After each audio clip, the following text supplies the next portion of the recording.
Picture an 80-year-old's wedding night. A night that should be filled with dreams and innocence, but instead it's a night of unimaginable horror and pain. Now imagine it leading to her untimely death, a death that could have been prevented, a life that could have been lived.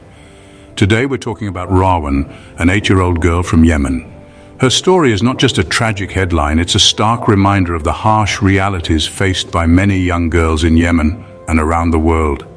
She died from internal bleeding after her wedding night to a 40-year-old man, a man old enough to be her grandfather, a man who should have protected her, not harmed her. Yes, you heard that right, an 8-year-old married off and gone in one night. Her story has shocked the world, but it's a reality that many young girls face every day. An 8-year-old married and gone in one night, her small shoes left behind, her childhood stolen. This heartbreaking incident has sparked international outrage. People around the world are demanding justice for Rawan and an end to child marriage.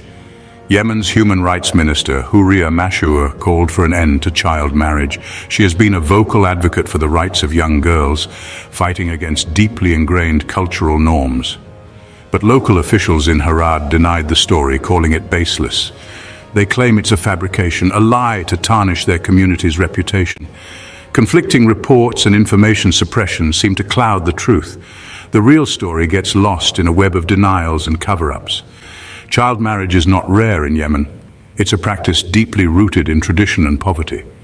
Driven by poverty and cultural norms, many families marry off young daughters. They believe it's a way to secure their future, to protect them from the harsh realities of life. About 14% of Yemeni girls are married before 15, and over half before 18. These statistics are not just numbers. They represent real lives, real futures cut short. These young brides often lose their chance at education and a normal childhood. They are forced into roles they are not ready for, their dreams shattered.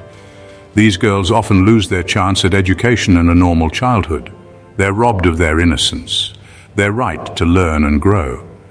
Human rights organizations are demanding Yemen to raise the legal marriage age to 18.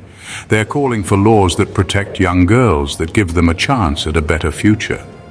Historical precedents like 10-year-old Nujud Ali's divorce and the death of a 12-year-old bride in 2010 echo Rawan's tragedy.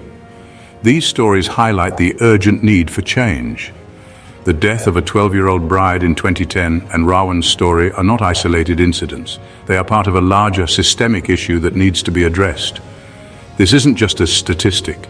These are real lives, young girls with futures cut short. They are daughters, sisters, and friends who deserved better. These are real lives, young girls with futures cut short. They had dreams, aspirations, and the right to a childhood. It's time for change. It's time for the world to stand up and say enough is enough. We cannot allow this to continue. It's time for action. We need to support organizations and movements that are fighting to end child marriage. We need to raise our voices and demand change. Let's stand together to end child marriage. Let's be the voice for those who cannot speak for themselves. Share this video and raise your voice. Spread the word and help bring awareness to this critical issue.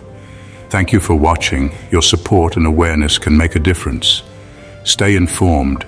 Stay empathetic.